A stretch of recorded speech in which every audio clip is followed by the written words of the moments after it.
তোমরা কি কেউ কোনোদিন চায়ের কাপে আগুন জ্বলতে দেখেছো? আমি দেখেছি, আর পুরোটা তোমাদের সাথে শেয়ারও করব। কিভাবে দেখেছি বলছি। রাজারহাট থেকে কিছুটা এগিয়ে নিউ টাউনের যে ডিয়ার পার্ক আছে তার সামনে লাইন দিয়ে বসে স্ট্রিট ফুড, আর ওখানে আমরা মাঝে মধ্যেই যাই, আড্ডা মারি আর একটু গল্প করি, দেন তন্দুরি চিকেন খাই, আর তোমাদের সাথে সেই চিকেনের ভিডিও শেয়ার করেছি। বাট এই তন্দুরি চা কোনোদিন খাওয়া হয়নি, তো এবার ভাবলাম কি টেস্ট করেই দেখি। চায়ের কাপে তাও আবার আগুন, আর ধুনুচির মধ্যে তৈরি হচ্ছে চা।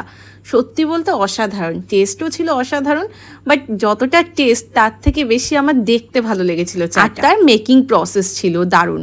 সত্যি কথা বলতে এই ইউনিক চায়ের টেকনিকটা আমার তো খুব ভালো লেগেছে। তোমাদের কেমন লাগলো অবশ্যই কমেন্ট করে জানিও, আর তোমরা তন্দুরি চা খেয়েছো কিনা আগে তাও কমেন্ট করে জানিও। আমার কিন্তু এটা ছিল ফার্স্ট টাইম, তো আমার বেশ ভালো লেগেছে তন্দুরি চা। সাথে আমি একটা বিস্কিট নিয়ে নিয়েছিলাম, চায়ের সাথে বিস্কিট না হলে আমার আবার জমে না।